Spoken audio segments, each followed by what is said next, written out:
what virtual exchange does is it gives students, all of these students, so who can't go or can't go where they'd like to go, the opportunity to get to know their peers in those countries and to really have an international and an intercultural experience, even though they're not physically going to another country.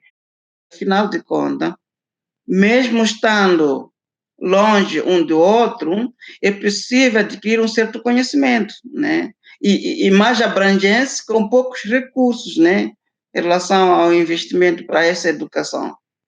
É o exemplo que nós tivemos. Os alunos daqui da minha instituição aprenderam coisas que nunca aprenderam, se calhar, né? Le fait de pouvoir côtoyer des étudiants du monde entier et de pays très divers, pour nous, c'est évidemment une première expérience d'interculturalité pour les étudiants français, qui souvent ont déjà connu d'une certaine manière la mobilité de loisirs ou la mobilité avec leur famille. So we have both intercultural and disciplinary learning.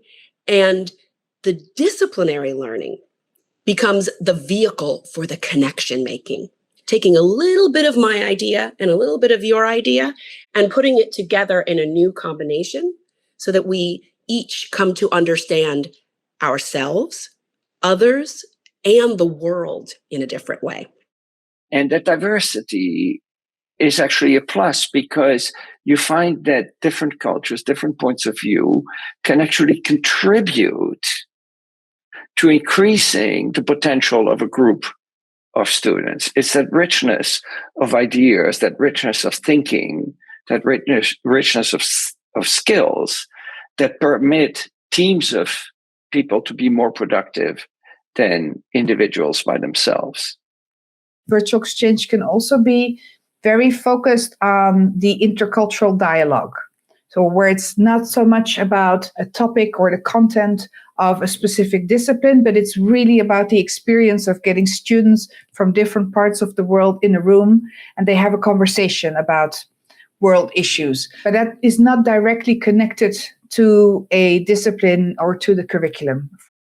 Fazer com que esse futuro profissional tenha uma série de habilidades que não são apenas habilidades hard, habilidades, né, da ciência mais dura. Ele tem que saber conversar, ele tem que saber se apresentar, verbalizar conceitos, ele tem que ter capacidade para liderar, ele tem que ter, né, capacidade para trabalhar junto e administrar todas as adversidades que possam aparecer, inclusive culturais. Le fait d'être plurilingue est aujourd'hui une compétence qui me semble être essentielle, c'est-à-dire non seulement de maîtriser l'anglais comme langue véhiculaire mondiale, mais aussi de maîtriser 2, 3, 4 langues étrangères, de façon à pouvoir non seulement communiquer dans ces langues, mais adopter le point de vue des cultures à travers ces langues, de façon à avoir une sorte de panoplie différente, toujours à disposition comme une boîte à outils. I think intercultural skills are a very important part of the profile of a learner.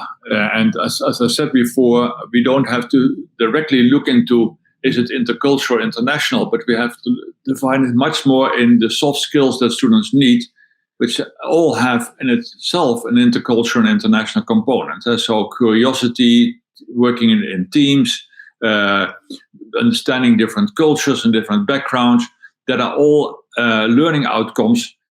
What I also see as an attribute for students or a benefit is to gain confidence in your English proficiency or your communication skills. It's not about speaking perfect English, but it's about feeling confident that you can communicate with people that speak a different language. And there's many ways to communicate, using your hands and feet and, nonverbal communication. If you go to study abroad, you address and hit a set of learning outcomes that are different. You don't cover these learning outcomes. You don't learn how to collaborate virtually in an intercultural setting, which is something instead the virtual exchange does. So what kinds of internationalized learning is most useful? Learning facts about other places is helpful.